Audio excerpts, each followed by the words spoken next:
नमस्कार मित्रों, स्वागत है आपका हिंदी आलोक यूट्यूब चैनल पर। ये मित्रों, कुछ समय से हम लोग की जो क्लास है वो नियमित नहीं चल पा रही है। उसका कारण ये है कि 15 मई को जो है बिटिया रानी का जन्म है और उससे थोड़ा अव्यवस्था हुई। अब प्रयास ये रहेगा कि नियमित क्लासेस हो। जैसा कि आप लोगों को ज्ञात है कि पीजीटी की परीक्षा अब बहुत कम समय बाकी है, 18-19 जून को प्रस्तावित है और आयोग की कार्यशैली से ऐसा लग रहा है कि परीक्षा जो है इस बार नहीं टलेगी, अब ये हो जाएगी, अपने समय से ही हो जाएगी। तो आप लोगों को अपनी तैयारी को अंतिम रूप देना है। आप अधिक से अधिक रिवीजन करिए और अधिक से अधिक जो है प्रैक्टिस सेट लगाइए। यूथ का प्रैक्टिस सेट अच्छा आ रहा है, बाकी आप देख लीजिए जो भी प्रैक्टिस सेट हो, आप अधिक से अधिक क्वेश्चन को लगाइए और प्रैक्टिस सेट को कई बार लगा डालिए सेक्शन वाइज, जिससे आप समय पीजीटी के अगर लिहाज से देखा जाए तो अब समय बहुत कम है, अब केवल प्रैक्टिस सेट लगाने का समय है। तो आप लोग अधिक से अधिक प्रैक्टिस सेट लगाइए और जब क्वेश्चन को आप कई बार सॉल्व किए रहेंगे तो प्रश्न जो है परीक्षा में जो है गलत नहीं होगा। तो ये नहीं है कि एक ही बार लगाया और कई बार लगाइए, जिससे रिवीजन हो जाए परीक्षा। आज हम लोग जो पिछली कक्षा में पढ़े थे व्यंजन संधि, उसी के आगे 3 नियम पढ़ चुके थे, चौथा नियम लोग पढ़ेंगे। देखिए व्यंजन संधि तो चौथा नियम ये कहता है कि यदि त के बाद श हो तो ता के स्थान पर च और श के स्थान पर छ हो जाता है। और इसी में है कि यदि हा हो तो ता का दा, ता के स्थान पर दा और हा के स्थान पर ध हो जाता है। अब उदाहरण देखिए, जैसे उत धन श्वास।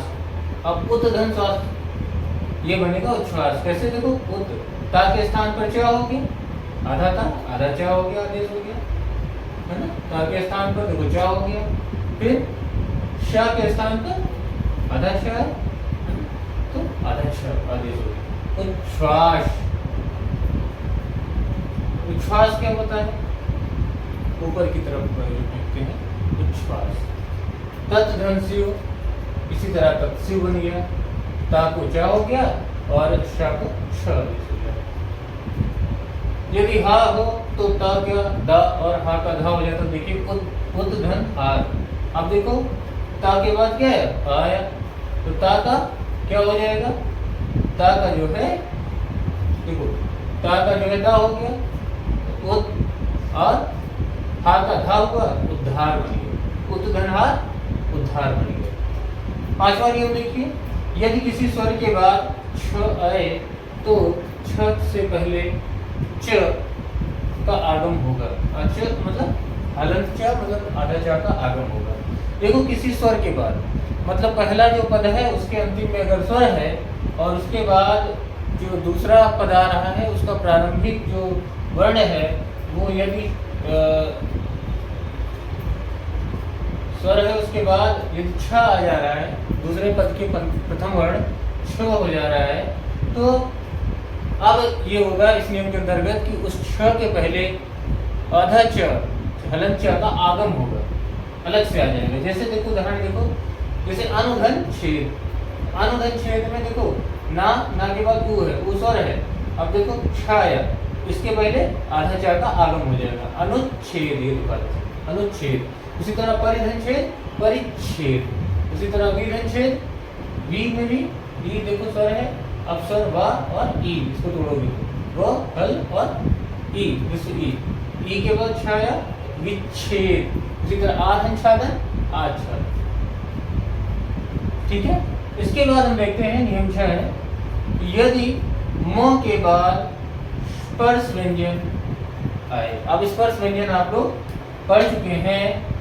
स्पर्श व्यंजन क्या होता है? कादयो मावसाना स्पर्शा। का से लेके माँ तक के जो वर्ण होते हैं उन्हें स्पर्श व्यंजन कहते हैं। जो 5 वर्ग होते हैं हमारे, क वर्ग, च वर्ग, ट वर्ग, त वर्ग और प वर्ग।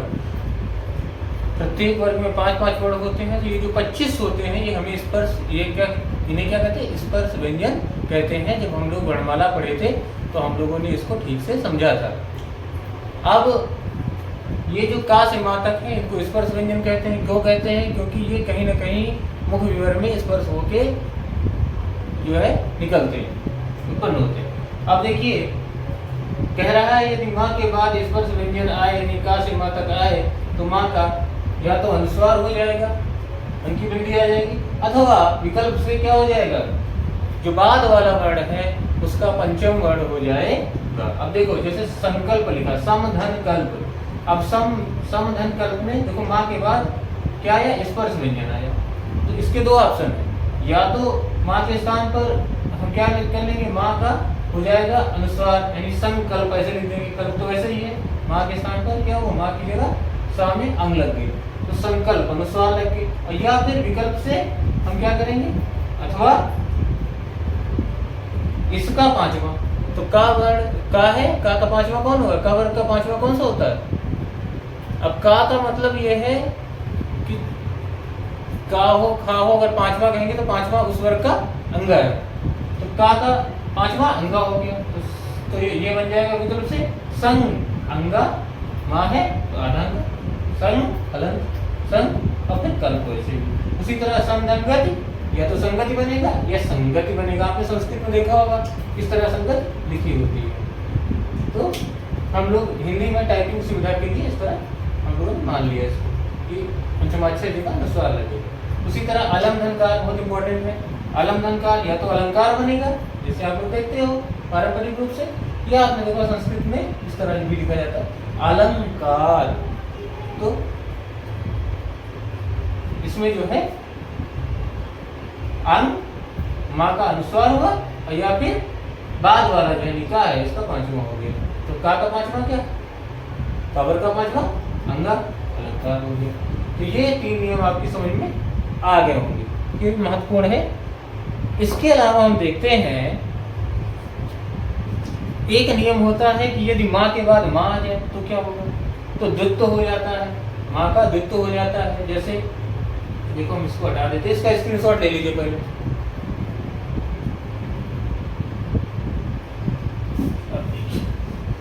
एक नियम कहता है कि यदि माँ के बाद माँ आए तो क्या होगा,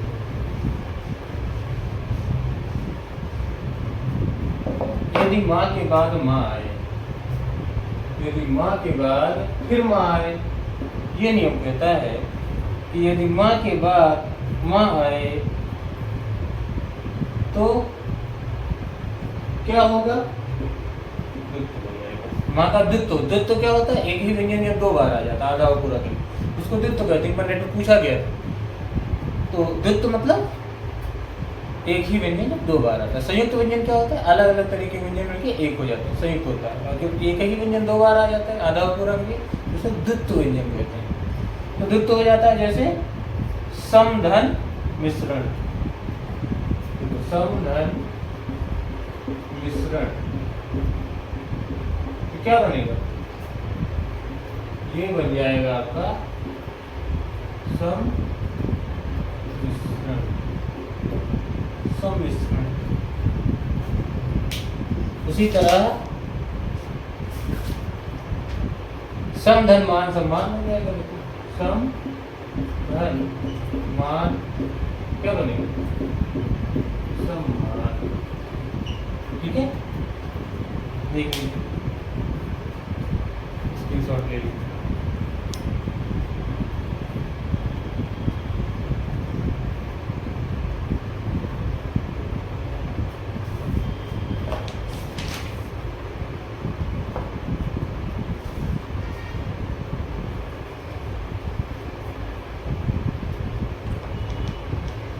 इसके बाद है, देखो अभी हमने स्पर्श व्यंजन के लिए तो बात कर ली।